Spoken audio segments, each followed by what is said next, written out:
At 10:17 a.m. on March 3, 1943, 47-year-old Paul "Pappy" Gunn stood on the sun-scorched flight line at Port Moresby, New Guinea, staring at 12 B-25 Mitchell bombers preparing for takeoff.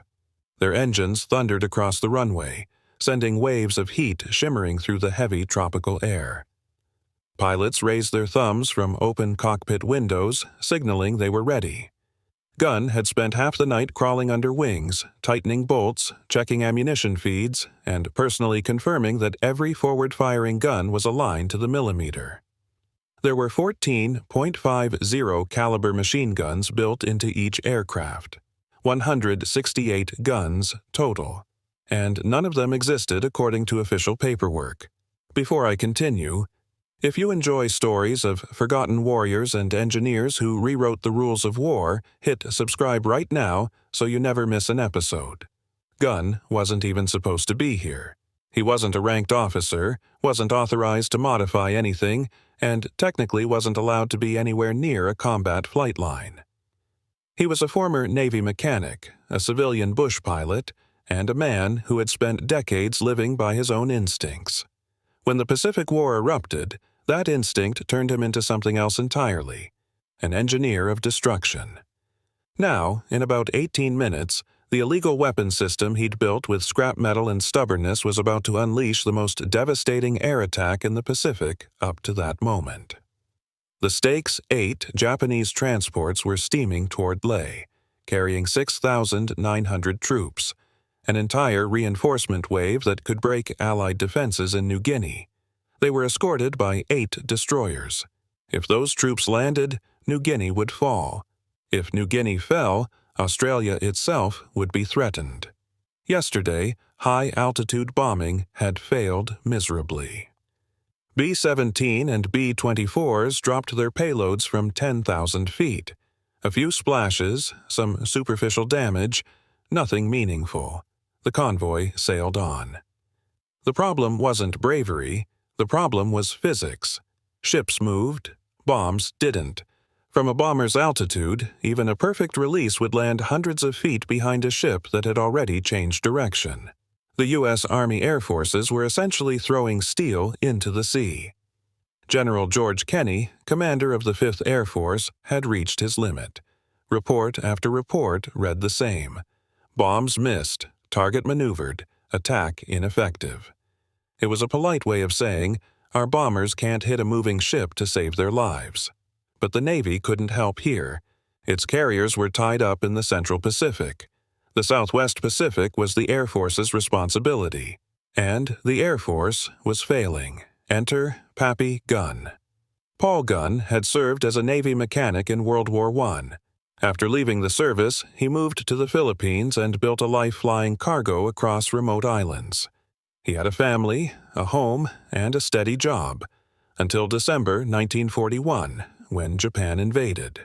He managed to get his wife and 4 children onto an evacuation ship headed for Australia, but before the ship reached safety, a Japanese submarine torpedoed it. Everyone aboard was killed. Gunn received the telegram on an airfield outside Darwin. He read it quietly, folded it, put it in his pocket. Then he went back to work. Something inside him had snapped into place. Not grief, not rage, but something colder. From that day, every aircraft he touched became a weapon built not to defend, but to destroy Japanese forces with maximum efficiency. Why level bombing didn't work. To understand Gunn's breakthrough, you have to understand the futility of the previous strategy. A ship traveling at 20 knots moves over 800 feet in the 24 seconds it takes a bomb to fall from 10,000 feet. Unless a bombardier calculated wind, ship speed, ship direction, and timing perfectly, the bomb landed behind the wake. Japanese captains had learned the trick. Wait until the bombs fall, then turn sharply. The bombs splashed into empty water every time. Hit rate 3%. 97 out of every 100 bombs were worthless. Some crews tried bombing from 5,000 feet, then 3,000. At those altitudes, Japanese anti-aircraft guns tore them apart. 2 B-17s were shot down trying it. Others limped home so damaged they never flew again. Nothing worked.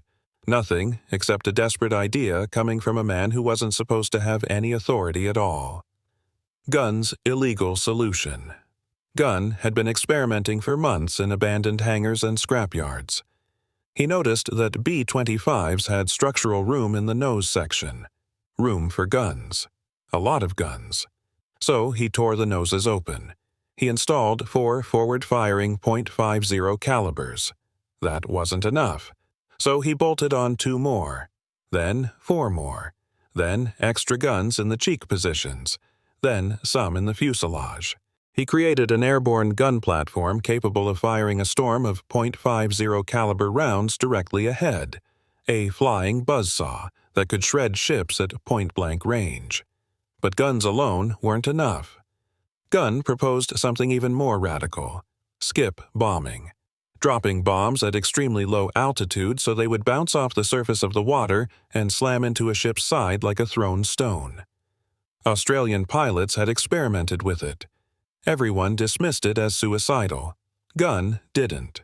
He believed that if the B-25s came in low, dangerously low, and sprayed the decks with gunfire, Japanese gunners would never get the chance to aim. Kenny's decision. General Kenny listened to Gunn's idea. At first, it sounded insane. Flying at mast height?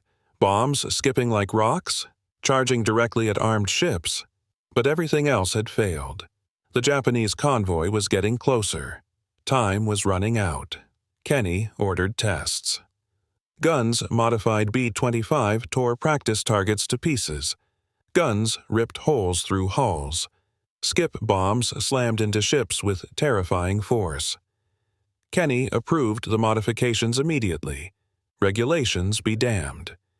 Which is how, on March 3, 1943, 12 heavily modified B-25s sat on the runway at Port Moresby, armed to the teeth, engines roaring, every weapon Gunn had illegally designed ready for its proving ground. The moment before history. The Japanese reinforcement convoy was less than an hour from airstrike range. 8 transports, 8 destroyers, nearly 7,000 enemy troops. If the convoy reached Lae, the war in New Guinea would take a disastrous turn. Gunn tightened one last bolt, wiped sweat from his face, and stepped back. The planes rolled forward, lifting off one by one, climbing toward the clouds. In the next chapter of this story, those planes would unleash a kind of aerial warfare the Japanese Navy had never seen before, a brutal combination of low-altitude attack runs, walls of machine gun fire, and skip bombing that would turn the Battle of the Bismarck Sea into one of the most shocking defeats Japan ever suffered. The era of high-altitude bombing was over. The era of Pappy Gunn had begun. Skip bombing. The very phrase sounded reckless. Fly barely above the waves, maybe 200 feet, release the bomb at high speed so it bounces across the water like a flat stone and slams into a ship's hull at the waterline. In theory, it could turn bombers into ship killers. In practice, it demanded perfect altitude, perfect timing, perfect speed, and the nerve to stare straight into the barrels of every Japanese gun on the deck. General Kenny studied the reports. British crews had used skip bombing once in 1940 against a German vessel. The concept worked, but only under impossible conditions. The pilot had to hold the aircraft steady for several seconds while the enemy filled the sky with fire. Kenny asked his staff a simple question. Has anyone tried skip bombing in the Pacific? The answer, no one. Too dangerous, too untested, too easy to die. But dangerous or not, the situation demanded a breakthrough. Kenny sent a message to every bomber unit. Volunteers needed for experimental low-altitude attack training. Report to Port Moresby. 8 pilots stepped forward, men who had flown mission after mission against Japanese convoys and never scored a single hit. They were tired of dropping bombs into empty ocean. If trying something new meant flying at 200 feet with enemy gunners waiting, then so be it. One of those volunteers was Captain Ed Larner, a 28-year-old Texan with 12 ship attack missions behind him and 0 results to show. He wasn't reckless, just fed up with failure. Pappy Gunn was already at Port Moresby when Larner's training began. He stood on the shoreline watching B-25s race just above the waves, dropping practice bombs at floating barrels. The pilots were slowly improving. 40% of the bombs hit their targets, a massive improvement over the old 3% rate. But Gunn saw the flaw immediately. Barrels didn't shoot back. Japanese destroyers would. He watched Larner's B-25 skim across the water, release its practice bomb, hit the barrel perfectly, and then climb away. In those few seconds, Gunn saw exactly how exposed the bomber was. Straight, level, predictable, and completely vulnerable.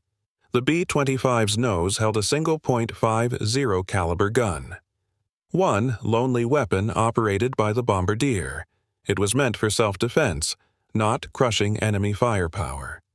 Larner knew it. Gunn knew it. When Larner landed, Gunn walked over. "Think one gun is enough?" Gunn asked. Larner looked at him and shook his head. "Flying straight at a destroyer with 150? That's suicide, but what choice do we have?" Gunn paused, then said quietly, "What if you had more guns?" "How many more?" Larner asked. Gunn didn't blink. "All of them." The idea that should have been impossible. The B-25 had guns everywhere. 1 in the nose, 2 in the top turret, 2 in the waist, 1 in the tail, 7 guns total, but most pointed sideways, upward, or backward. What Gunn envisioned was unthinkable. Rip out the glass nose and pack the front with 50 caliber machine guns, 8 of them, all pointing forward. 4 guns per side, mounted tightly together. Add in the top turret guns and a single B-25 would unleash 10 forward-firing barrels, spraying out nearly 700 rounds per second. 10 guns meant one thing: overwhelm enemy decks with such violent fire that Japanese gunners wouldn't dare raise their heads. Suppress the anti-aircraft guns, and the bomber could survive the run. Survive the run, and skip bombing became deadly. Larner stared at Gunn. "Can you actually mount 8 guns up front?" Gunn shrugged. "Probably, if no one stops me." "Who would stop you?" Larner asked. "Anyone with a rank," Gunn said, "which is why I'm not asking."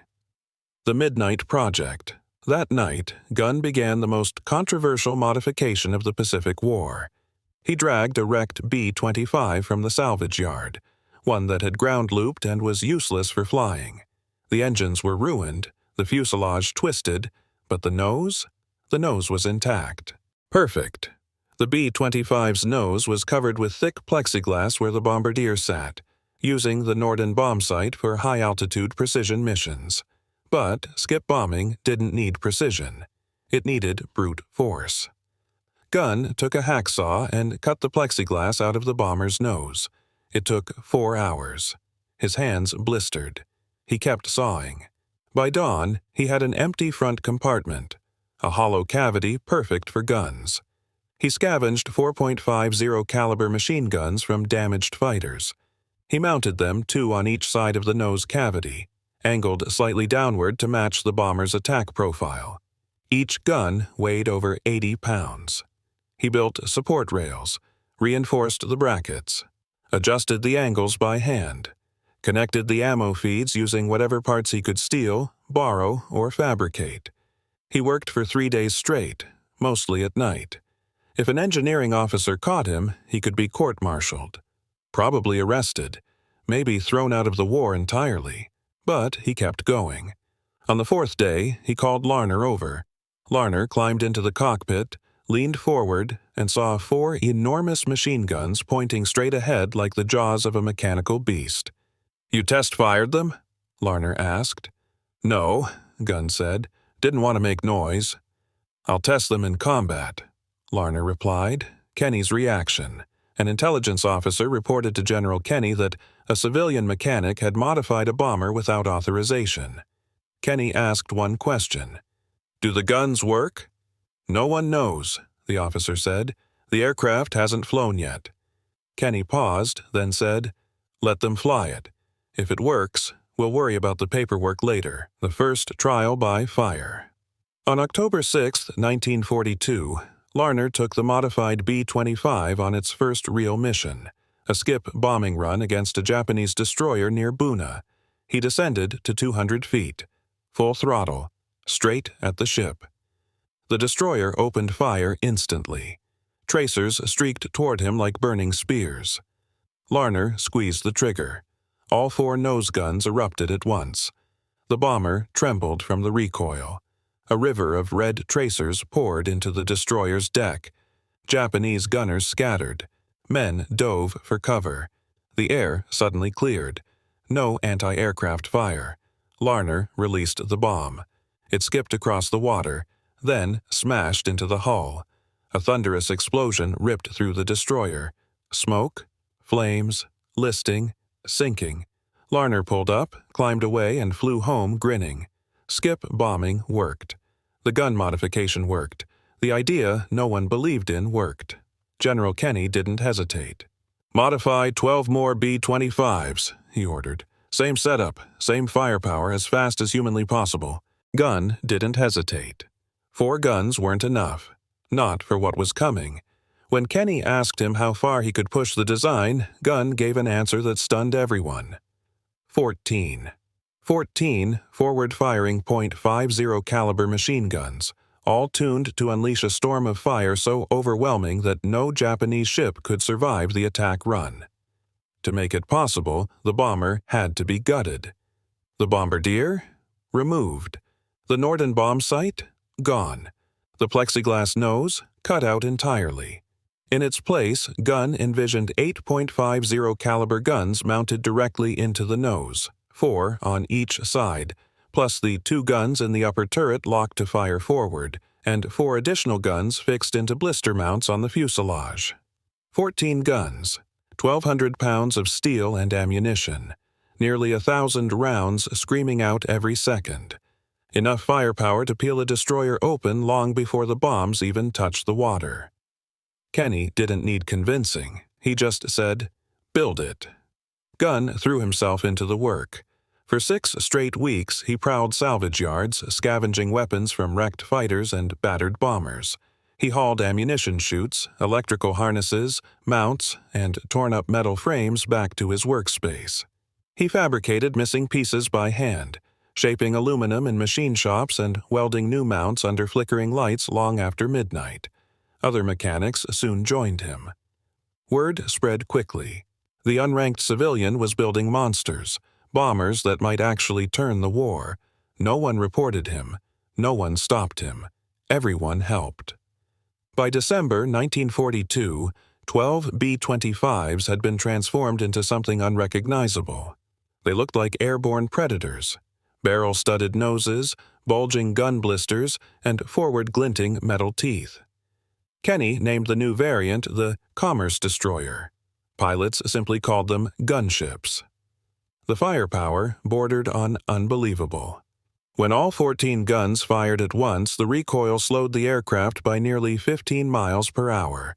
The muzzle blast lit up the nose section like a welding torch. And the destructive potential? Nearly 1,000 .50 caliber rounds every second, each one capable of punching through steel plating. A 3-second burst spat out almost 3,000 rounds, enough to tear a destroyer in half. Training began in early January 1943. Pilots quickly learned the aircraft's nose-heavy feel. They trimmed, compensated, and adapted. But the harder lesson was psychological. Skip bombing wasn't just a technique, it was a confrontation with instinct itself. To hit a ship, you had to fly directly into its guns at 200 feet. No weaving, no climbing, no hesitation. Every nerve screamed to pull away. But if you flinched, you missed, and someone else died. Gunn's instruction was brutally simple. Focus on their guns. When they fire, you fire more. By February 1943, 16 modified B-25 strafers stood ready, and just in time, Because the largest Japanese convoy of the Pacific War was inbound. Japanese intelligence had calculated Allied weakness. Their assessment was correct. American and Australian forces in New Guinea were thinly manned, poorly supplied, and stretched across unforgiving terrain. If Japan could land 6,900 fresh troops at Lae, they could overwhelm everything the Allies had left. The Japanese assembled 8 transports, loaded them with troops and supplies, and added 8 destroyers as escort. From Rabaul to Lae, 600 miles, 3 days. On March 1st, Allied codebreakers intercepted the convoy's radio communications. They knew exactly what was coming, and they knew it had to be stopped. Kenny convened an emergency session. Every bomber available, B-17, B-24, A-20, and the newly forged B-25 gunships, would strike. High-altitude bombers would soften the convoy. The B-25 strafers would break it. March 2nd confirmed the stakes. Recon aircraft spotted the convoy 200 miles north of Lae. 8 transports, 8 destroyers in perfect formation. High-altitude attacks followed, but with limited effect. A few transports were damaged, but the formation held. March 3rd brought more of the same. More bombs. More near misses. More frustration. The Japanese were wounded, but still advancing. At 10:17 a.m., the gunships lifted off from Port Moresby. 12 B-25s in 4 tight flights. Each one armed with 14 forward-firing guns, 4 500-pound bombs, and pilots who had trained relentlessly for this moment. They flew low, so low ocean spray streaked their windscreens. 50 feet above the waves, tight formation, shadows gliding across the water. They used the sun behind them to mask their approach. At 10:35 a.m., they reached the convoy. Conditions were perfect. Bright sky, calm sea, no room to hide. The convoy stretched across a mile of ocean. 2 perfect columns of transports and destroyers, ideal targets for what was about to happen. Captain Ed Larner led the first wave. 4 B-25 strafers shot forward at 280 miles per hour, skimming the waves. Larner saw everything.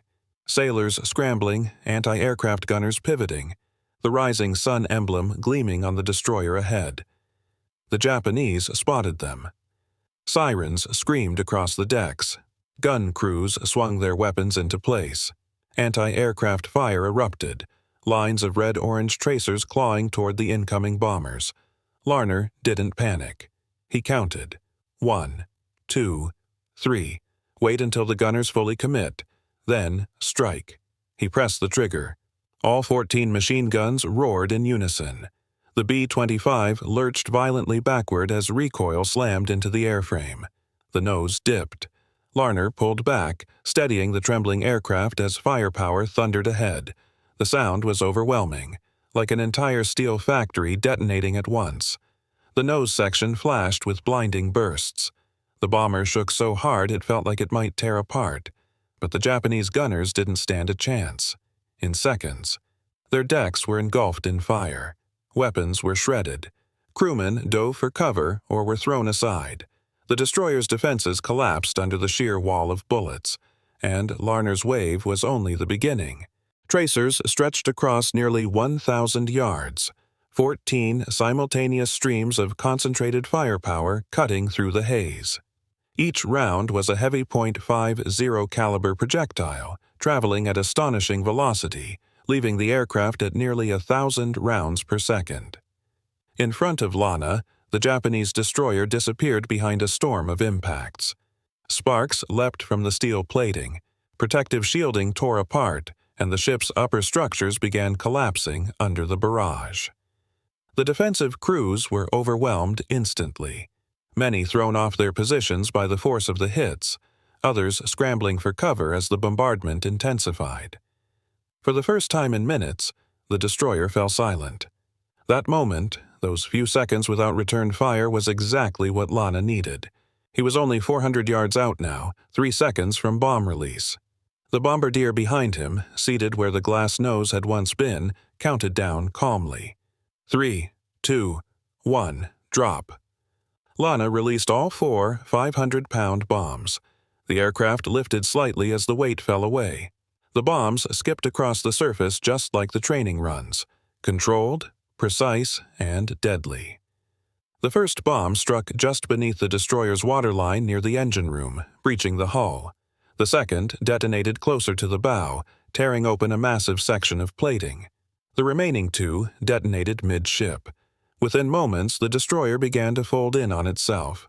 Lana pulled up sharply, climbing over the crippled vessel. When he looked back, he saw it listing heavily, sinking rapidly. The entire strike, from first trigger pull to final plunge, had taken barely 90 seconds. Fuel burned across the water. Sailors abandoned ship, trying to escape the sinking vessel. The first wave of B-25s split to attack the remaining destroyers. 14 guns per aircraft, 56 guns firing in unison across the formation. The combined barrage tore through the enemy screening ships with overwhelming force. The Japanese had never encountered an attack with this kind of intensity before. Their training had not prepared them for a wall of fire this concentrated. Within 3 minutes of the initial attack, 3 destroyers were already sinking or immobile. The last destroyer attempted a desperate escape, engines roaring, smoke pouring from its stacks. But Lieutenant James Murphy, approaching from the port side, executed a near-perfect crossing strike. 14 guns swept across the destroyer's length from stern to bow, destroying its remaining defenses. One well-placed bomb into the engine room ended the chase instantly. The destroyer lost power and drifted helplessly, beginning to list. It would be underwater soon. The second wave of strafers appeared at 10:41 a.m., 8 more B-25s diving low toward the convoy. This time, they targeted the transports directly. These ships carried the soldiers, supplies, ammunition, everything Japan hoped to land at Leh. The transports were slower and far less protected, effectively turning them into vulnerable targets.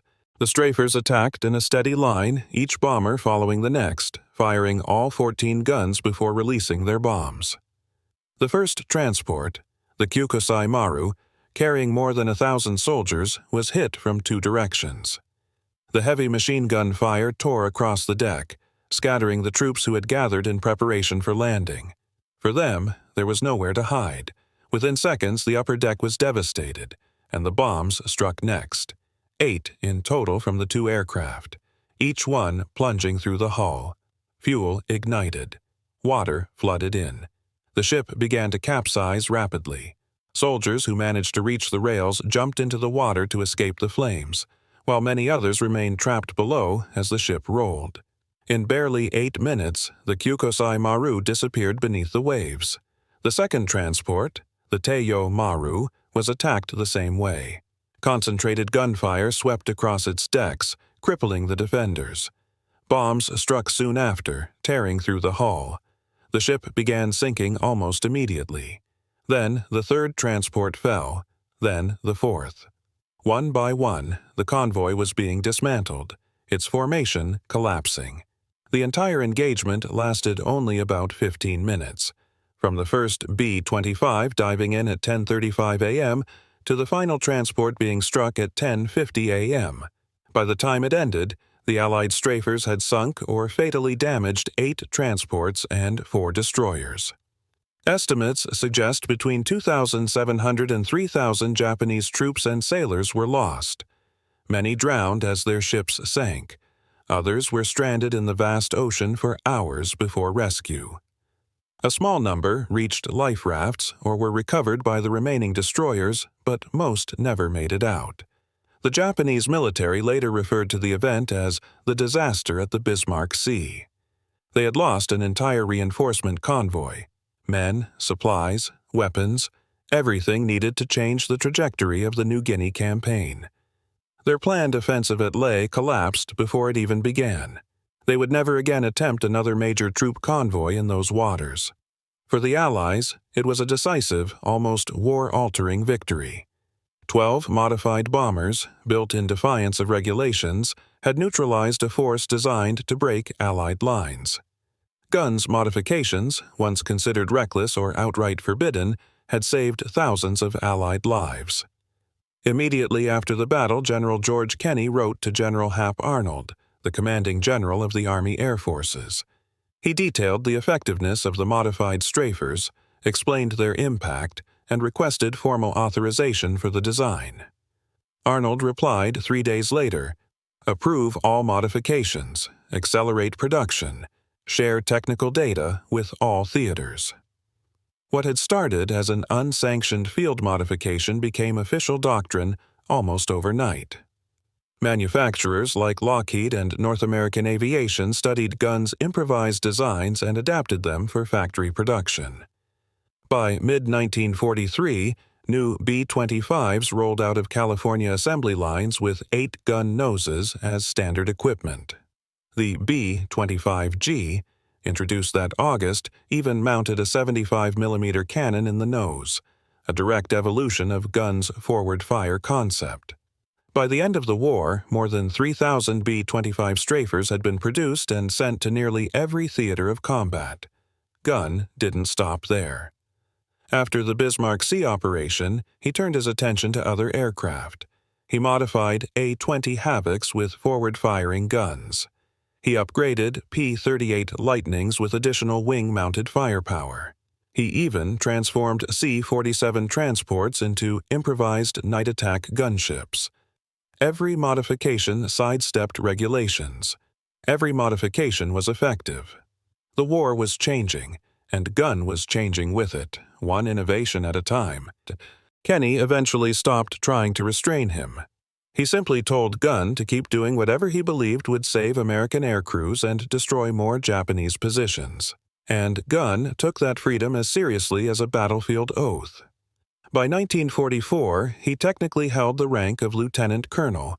The Army finally gave him a commission, but the title meant nothing to him.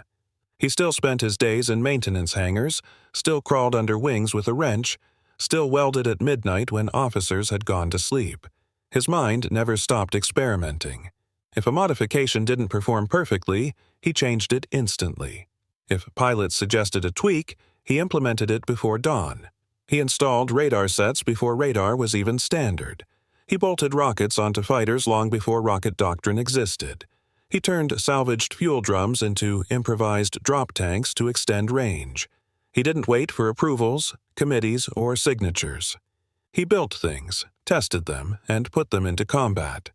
His commanding officers learned to step aside, because stopping Gunn usually meant stopping results.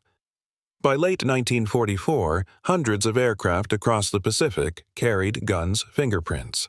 Pilots requested his configurations by name. Maintenance crews memorized his methods. His innovation had spread through the entire 5th Air Force like a quiet revolution.